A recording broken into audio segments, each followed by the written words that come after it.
Masu kallo barkan mu da dawowa daga wannan dan nake cecen hutu ba da bata lokaci ba abokin aiki na tare da mu nan wurin Malam Fari inda zai zo kawo mana special editorial mu na cikin gida mu ma maganar da muka zauna muka tattauna muka ga ya dace mu kawo maku masu kallo ku ji. Yau special editorial shi ne is on vote buying kenan wato sai da siyan jefan kuriya a jami'iyyar mu na siyasa. Malam Fari sanda zuwa. Malam Fari zai kawo muna wannan zance. Malam Fari sanda zuwa. Sannun kadi Salma. Ya weekend. Alhamdulillah. Yau ka sa fari. Sosai kuwa. Manaf kuma ya sa fari.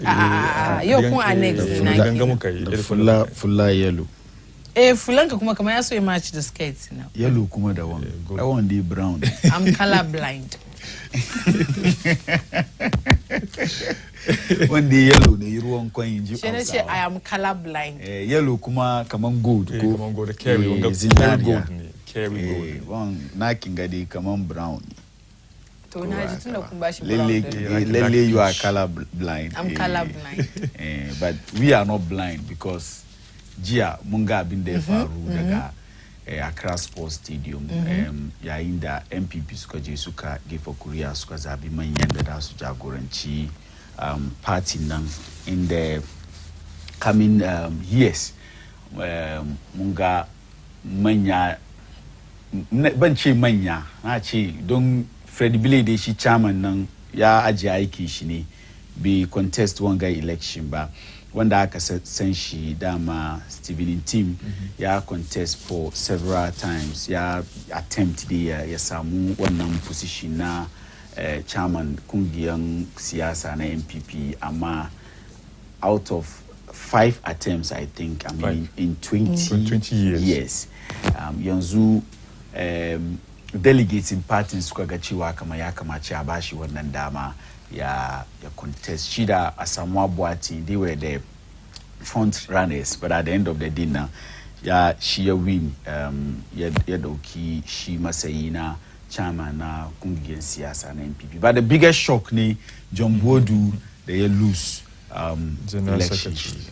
Bayan election na maganganu da yawa ya tashi dangane da yanda aka delay kaman a zuwa gefe kuriyar nan an delay lokacin da aka bayar da fara gefe kuriyar nan bai yi haka ba. Mutane da yawa yan jarida da suka je wurin ya kama mutane damuwa domin da lokaci ake aiki da shi, especially mu masu aikin journalism ga idan kai wasa da lokacinka shi bar aikinka ya birkice. To cikin firan wanda muka san shi cewa shi bai boye magana shi kine Japan kine Japan da mutane da yawa sun san shi ma uku na ji na akwai picture kine Japan ya nuna ya so mutane su san wanda muke batun shi. Kine Japan ya fito yazo ya ce kaman ya nuna bacin rai da dade wanda an kai cikin wannan mun san NDC sun je wurin sun baye solidarity message su bayan solidarity message suka je suka baye si Sam George kuma na NDC kuma yazo ya ce wai dade wannan sun dade ne domin ana sin vote wurin delegates. To ta kan wannan da mu saya kan namu editorial yau mu shiga cikin shi allegations da dama na sayar votes da ake yi dangane da gefe kuriya. Idan lokacin gefe kuriya ya kai Ghana kaga ana sayar vote muna jin allegations wasu na nan muna gani kaga hoto an nuna kuɗi an doki picture wani an cikin general election da kanshi. Sada mu shiga cikin wannan yaso masu kallon mu su understand me sayar vote wato cinikin gefe kuriya wato ka baya wani kuɗi mai shi ya karbi ya amince ya so ya vote maka. Kuma idan muna yin haka ya asalin wannan abin da kanshi wani irin damuwa yake kawo namu siyasa da ci gaban kasa da muke so. Quickly mu je mu duba slide mu na farko wanda Dr. Amwakubade da mun ka sani shi ma babban MPP ne. After election, in fact in the course of election na aka mai interview cikin interview shi na ya nuna bacin rai da time da anka dade wanda aka yi na gefa Korean shi kuma ya kara muryan shi kan maganan da Sam George ya gaya da Sam George sai mu ce mutumin NDC ne yayin magana maybe ba mu dokan maganan shi na serious domin ya zama mutumin NDC maybe the usual politics ne yake yi but then this is an MPP stalwart mun san shi Dr. Mwakuba ya taba aspire ma ya zama chairman MPP in the last delegate conference of Square in 2018 ahead of 2020 general elections. You lose. In that particular one, he was one of the front runners. Shida, when the outgoing chairman, Freddie Lee, Sunka Wanga, you lose. This way, in times like this, Watung. Jiya da suke yin ake shekaran jiya da ake give for Korea a zabi manyan party nan when the program delays like this the only indication is that they are sharing money to influence the decisions of the delegates wannan ba ni na gaya ba kai ka gaya ba Salma ta gaya ba wan babban MPP da aka sani Ghana ga wanda yazo wurin wanda ke yi ma party magana suke da ilimi kuma mun san shi lecturer chief suke da ilimi dangane da siyasa shi yana ciki mu move to our next slide yaso mu duba wadawa kuma suka yi irin wadannan maganganu Asamoah Boati jiya mun ji shi da kanshi kuma ya fito yayi magana shi samu ko quickly mu duba video shi nan KTC City TV da mun ka samu da yake magana kan vote buying da yake suspect kaman wanda ya lashi shi contesting wato Steven Tim vote buying da yayi quickly ma ko mu duba video Asamoah Boati nan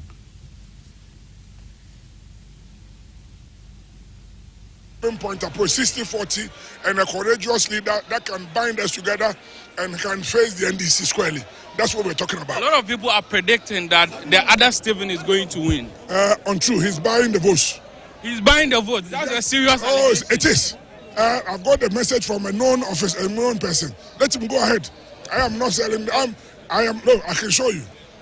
Look, listen to this person, but I don't want it. He sent 500 and added another 500. I have given them a TNT. Let's finish. That's it. How much is he paying for their votes? I won't talk to you about it. Thank you. But how do you see the conference so far? So far, so good. One of the aspirants, when the Kinimang da Avutu Mayesu is a chairman kungiyar siyasa na MPP, ya through wanga allegation cewa kaman wanda shi ke contest in the eventual winner ya say votes. Jiya mun ga wani hoto da ya fito shekaran jiya kenan mun ga wani hoto da ya fito na kuɗi wato an doki picture Asamoah Boati kamar yadda ka je banki ka je ka dauki ka fi da kuɗi takardan da ake dauka a lauye kuɗin nan an hoton shi intim na kai ka gane ko hoton shi na kai cewa kamar kuɗi kenan da ya rarraba according to Asamoah Boati nan ga wai ya raba kuɗi 500 Ghana to delegates don ya samu Sugifa mai kuriya. Back to the Asamoah Boati slide. Slide muna number 2. Mugan shi Asamoah Boati da kanshi da ke through wannan allegation wai maganan da shi kuma yayi dangane da shi ma kuɗin da ya bayar amma shi kudin shi wai ba vote buying bane. Where it is untrue that the other Stephen is going to win. Lokacin da yake magana da yan jarida kenan. Wanga maganan shi yayi ne da City TV kamar yadda muka gwada muku.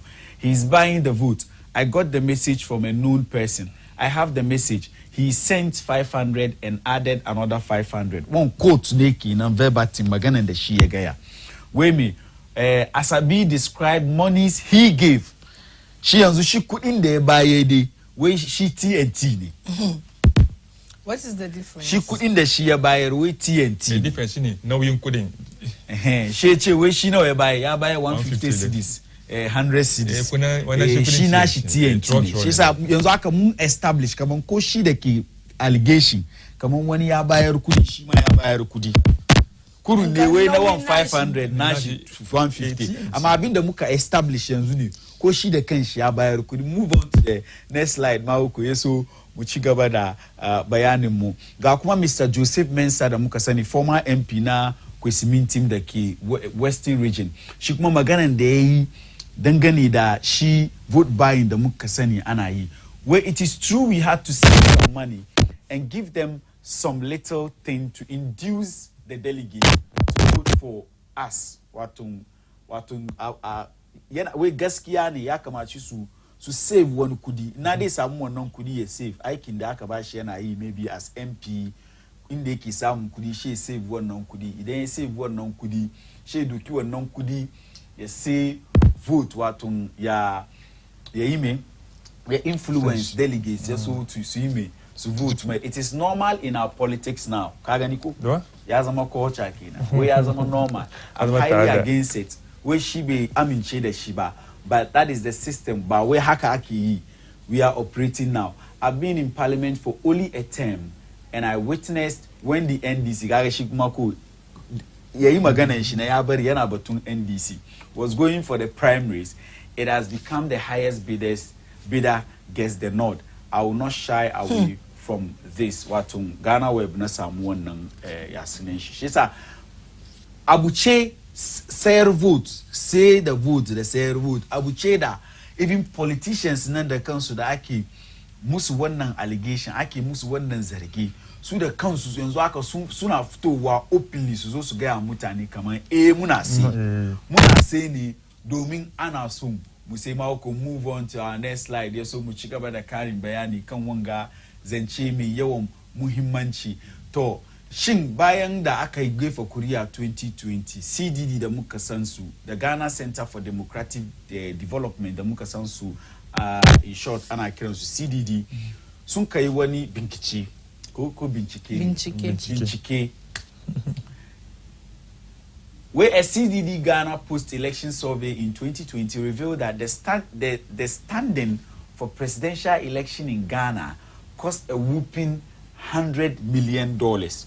Wato idan kai kana son ka saya a gefa ma kuriya ka zama shugaban kasa nan kasan Ghana ya kamata ka kashe kudi $100 million. Yau CD da dollar nawa ne ku taimake ni? Kusan 1 billion Ghana cedis ya kamaci ka spend domin ka yi mi ka zama shugaban kasa nan kasan Ghana. Saboda yadda muka monetize election mu shi bar yanzu da ka zama shugaban kasa ya kamaci ka spend wanga kudi kuma da ka spend wasu su ciki da ka kai campaign da shi ne wani irin campaign da ka yi da shi da ka yi campaign da shi ne ka sayar ababa ka ba mutane ko ka sai vote mutane da shi right from internal election up to external election where parliamentary elections cost at least 693,000 Ghana cedis.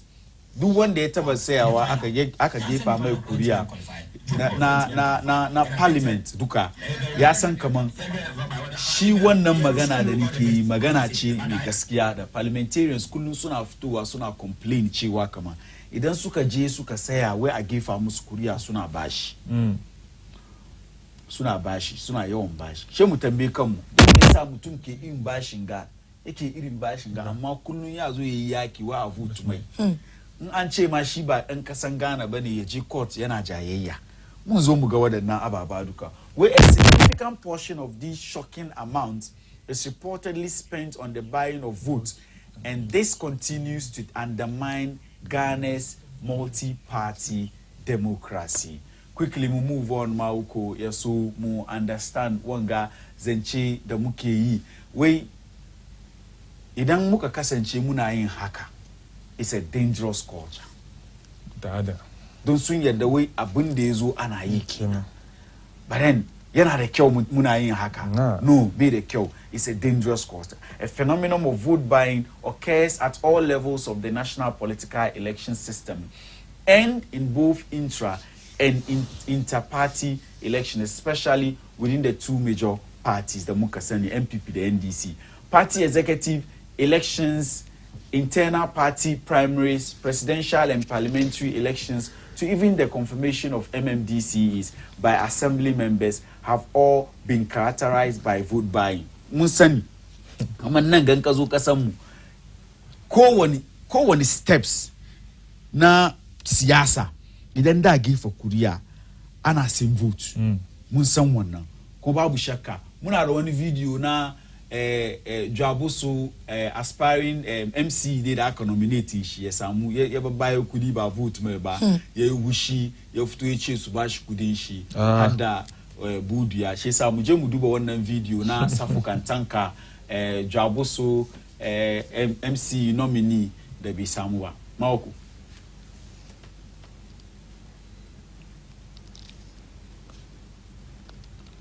quickly since Mawako is not ready muduba position of the Ghanaian law idan yazo wurin sayar vote ko kuwa wani ya baka kudi wai ka je ka gifa mai kuriya wai article 33(1) of the Representation of the People's Law 1992 and the Political Parties Law 2000 Act 574 criminalize vote buying for both the giver and receiver. One reason therefore that the practice of vote buying has persisted and degenerated to this state is that the electorate demands compensation for voting in elections. Ka understand? Muna da dokan kasa da yace duk me sai kai da aka kawo kudi ka ba wani we mana funa so in sai vote wurinka ni na yi laifi kai kuma da aka karbi kudin nan ka yi laifi amma duk me yasa mutane ke yi? That's a big question. Politicians nan da yawancin su da mu gefa musu kuriya ne su je gidan majalisa su je suna yin doka su ba kasa su ke muna doka amma sun kuma no suna taka wanga doka su kawo kudin ni da kai kuma da ya kamaci mu checking su mun karbi kudin don me yasa muke yin haka ma ku move on to our next slide so mu understand abin da yasa mutanen Ghana ke yin haka ba mu ya mu yi wannan understanding she mun shiga cikin filayen ilimi she mun shiga cikin me filayen ilimi wai ko me ya faru yau ya taba faruwa kuma da ya faru an samu wanda suka yi ilimi suke da ilimi suka zamna suka yi bincike suka gane don me yasa abu haka ke faruwa by the electorate demand or at least accept why the electorates demand or at least accept bribes from politicians before they cast their vote, especially when it is an illegal activity. Ko da ke dokan kasa ya ce abun bai da kyau. Amma don me yasa mutane ke yi? Politician da kan shi da ya kamace ya gaji ko ko ya protect dokan kasa amma ya zo ya baka kudi. To in ya baka kudi kuma don me yasa kai ma kake karba? But ba mu ya mu yi wangazance shi dai mu shiga filayen ilimi. Shi dai mu je mu kwankwasa ma waɗanda suke da ilimi ta kan wanda mu je wurin shi economics George Arthur Akerlof mutumin America ne da ya kawo wanga concept ya ce of market for lemons wanda ya propound cewa shi George ya propound in 1970 wani takarda da ya rubuta 1970 an ce market for lemon wai kasuwan lemun yami kasuwan lemun yami wato siyasar Ghana ya zama kasuwan lemun yami mun understand abin da yasa yace kasuwan lemun yami where the market for lemons she zo nan quality uncertainty and the market mechanism we are set to answer the question by examining how information asymmetry reduces the quality of goods on the market idan ka je market da ka je ka siya kaga wannan rike da abin da bai da kyau wannan rike da abu mai kyau amma wanda ke rike da abin da bai da kyau yafi wanda ke rike da abu mai kyau dadin baki she doki dadin baki shi ya rude ka ka sai abin da bai da kyau kan ga mai kyau ko da yake shi wanda ke rike da abin da bai da kyau da abin da bai da kyau kudin nashi na nan sauki kai ka sai wanda kuma ke rike da mai kyau ya kasa kaman shi abin da yake rike da shi yana da kyau shi yasa there's quality shi yasa price nan na sama but adin bakin wan ya bar kai hankalinka na maka kaman wanda ke rike da abin da ke da kyau na ma shi ma ne na shi bai da kyau to gobe asalin theory shi gani wai to gobe sabida mutane sun ta sayin abin da bai da kyau in suka je kuma suka yi amfani da shi suka ga abin da muka sayin ga bai da kyau ya bar gobe in yazo wanda ke da kyau ma bai si in ya ga wanda ke da kyau ya ce wanda ke da kyau ma bai da kyau da an ce wanda ke da kyau bai da kyau me dai happen ya ban wanda ke da kyau da yake kawo abin shi market ya bar zuwa sai yanzu ya saura me ya saura mara kyau shi yasa ya ce market for lemons yana compare peach da lemon wato peach wani fruit ne kamannin shi kamar lemon ne amma idan ka tauna kaga kaman dadin shi da lemun yami ba dai bane peach kaman apple yake yana da dadi lemun yami kuma na da nyami karya nike yi amma mai lemun yami na rike da lemun yami she maka dadin baki wan kuma na rike da peach nashi na da kyau amma bai da dadin bakin wan shi yake cewa information asymmetry wato karya lack of transparency cikin politics siyasa mu mun shiga cikin mu duba don me yasa muka doki wanga concept muke explain shi vote buying da yanzu ya zama culture nan kasan Ghana. Where in some Akelov argues that if buyers are not able to differentiate kujinam buyers are not able to differentiate between a low quality good, that is the lemon, and a high quality good, that is the peach, then we will only be willing to pay the average price of the lemon and the peach for both goods. Ni da nake dan sai abin ban san muhimmancin kai abin da ke da kan da yake da kyau ba saboda dadin bakin wan dole ne ko gobe na zo ko kai ke wurin kudin da na sai lemon da shi domin da na je na yi amfani da shi bai biya amfani kamar yadda nake so shi ba na zo na ce haka wan ya sayar mi shi sa kai ma haka dan sai kada cikin market mu irin abu haka na faruwa asalin shi theory ga da ya propound in the used car market industry da yau in ka je garage da ka je ka sai lori kaga Benz da yana sai duka dai suna nan jikin su kyau amma wanda dai sayar ma motan shi ya san kamar ni na wa Benz ga yana da gearbox problem yana da maybe steering rack problem maybe shocks shi yayi weak shi ya sani kai baka sani ba amma daɗin bakin shi ya bar ka bar ma wanda shi bai da wannan matsala ka sai nashi sai sa gobe idan ka dawo da ka zo ka sai bayan ka sai ka je ka gyare dai wa ka bata kudi ka zo da ka sai saboda gaskiyar da ba gaya maka ba kudin da ka sai wanda bai da kyau kana son ka doki wannan kudi no ka sai mai kyau domin ka san ka sai ka je kai gyare shi sa theory shi kina ma uku move on to next slide ya so mu gam abin da yasa muka doki wannan theory wai there is information asymmetry in political system shi wannan zance da muka yi kan lemun yami da peach da lore used cars wannan abu yana nan a cikin politics mu ta kanya wai there are always two kinds of politicians kamar yanda akwai lemun yami akwai anyama biyu ne there are always two kinds of politicians sabillahi ne ones and the corrupt ones masu siyasa mutane biyu ne akwai mai kyau akwai mara kyau akwai masu gaskiya akwai masu kariya akwai yan ci riba kuma shi ci riba akwai wanda dai zo ya ce ma ya yi maka ya baka komi free ya zo bai yi ka gane akwai wanda dai zo ya ce ma oh na zo na reduce fuel price drastically ya zo bai yi sabida haka ni da ni nike da anyan da dan ya reduce fuel price na zo na gaya ma because wancan ya ce min ya reduce bai ya reduce ba na shi kama ka kariya ne ba haka ku duka kuke shi yasa ban gefa ma kuriya shi ka ban wana Can't understand cool. Well, because of the lack of transparency and honesty between the electorate and political candidates, there is information asymmetry in the political system so that voters cannot distinguish between good and bad politicians, not knowing which candidate will serve their interest if voted into office. In order to minimize these losses, the voter demands compensation before election. She said, in the need of voters, muke sai kan kafa mu ce sheka ban kudi tukun vote maka domin wancan yazo ya min kariya na vote mai da yaje shi algihun shi ya cika da ni ban ci amfani ba she yau kai ma ka zo tare da shin ma ai dole in ce shi kun ban kudi tukun vote muku shi sa abin da ya ban muka samu wannan culture din da vote buying a nan kasan Ghana kenan da ke kawo mana matsala da ke komawa da ci gaban mu baya domin yau an mai da politics nan kaman business ne me shi dai zo ya spend a lot of money ya spend a lot of money in ya zo kudin da ya kamace doki yayi aiki da shi ni da kai mu ci amfani wurin shi ma ya recruit kudin da ya kashe da dai zo ya saya hadda riba yayi election hadda riba hadda kita Wait, as this occurs, the cost of competing for election is hiked. Kamar yadda muka yi magana.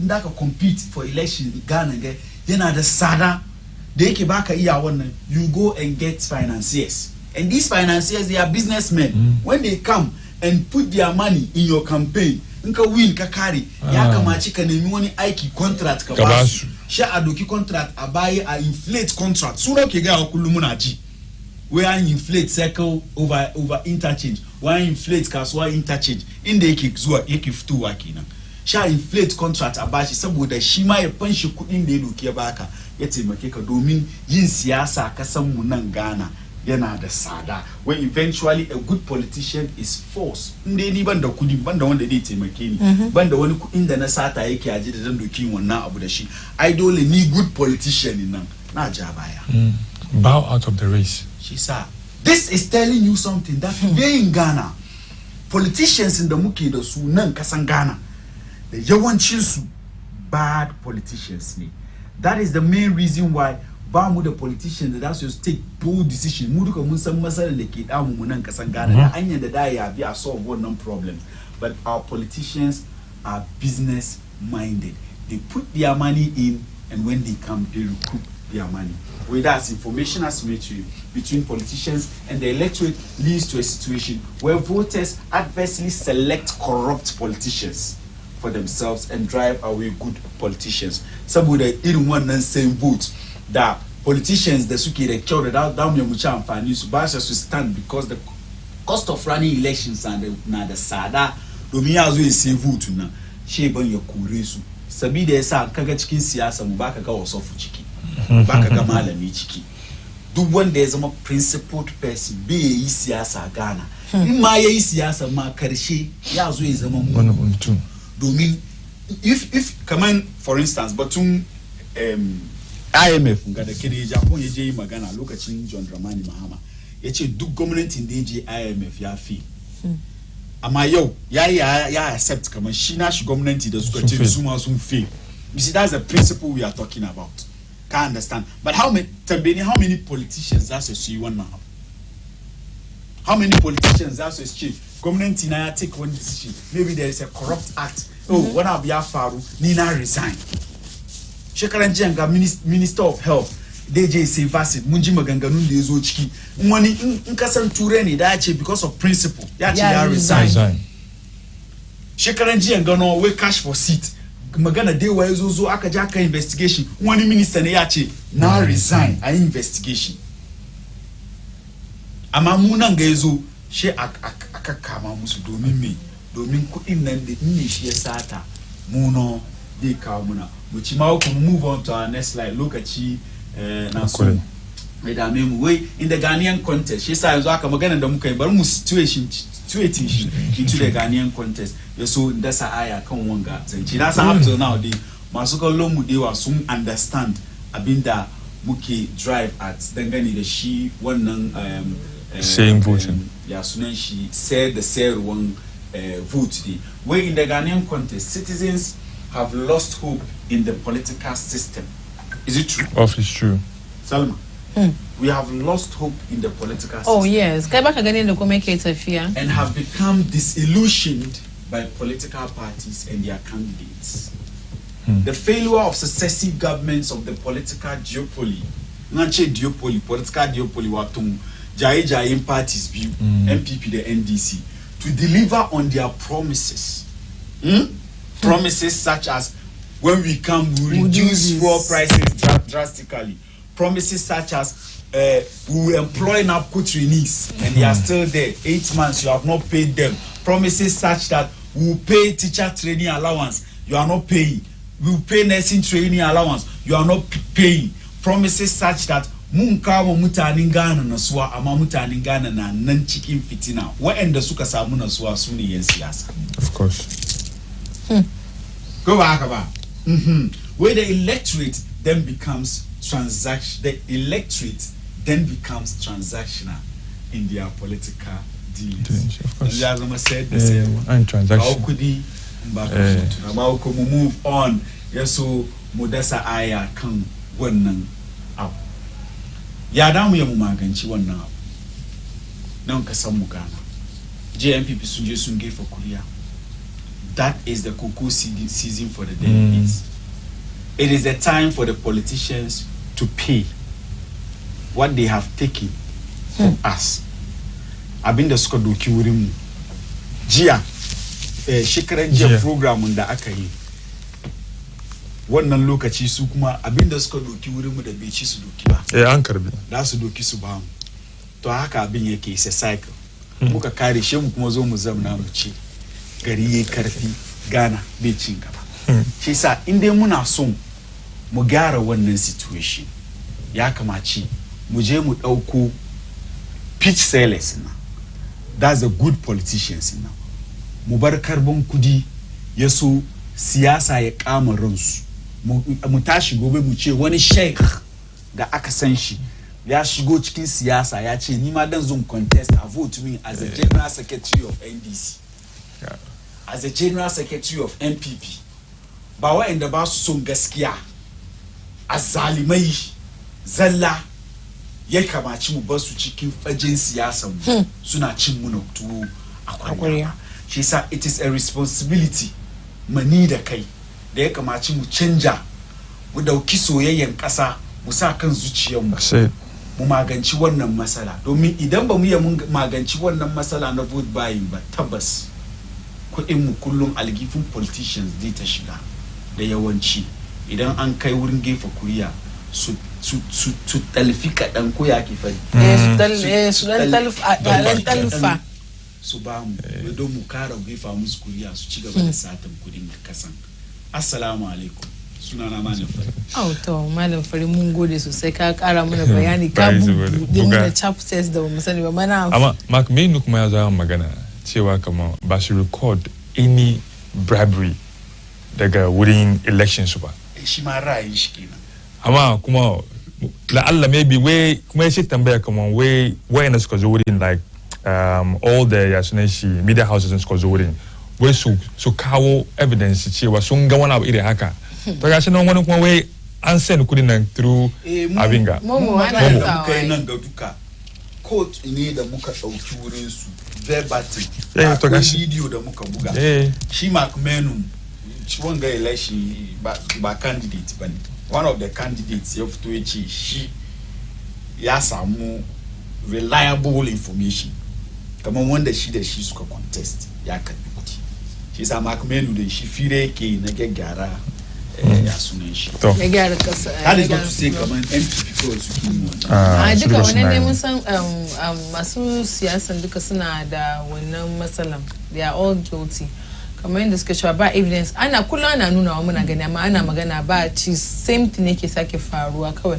Allah da ya gyara ya shirye su kawai to masu kallo a nan za mu kawo muku wannan ƙarshen wannan special editorial namu na cikin gida da muka kawo muku akan vote buying kenan na imani cewa kun gamsu da bayanin da Malam Fari ya baku za mu dan zagaya mu da mu zo mu kawo muku kanin labaran jaridu na ƙasa da kuma kanin labaran da suka faru a kafofin sadarwa na zumunta kenan wato online ku kasance da mu.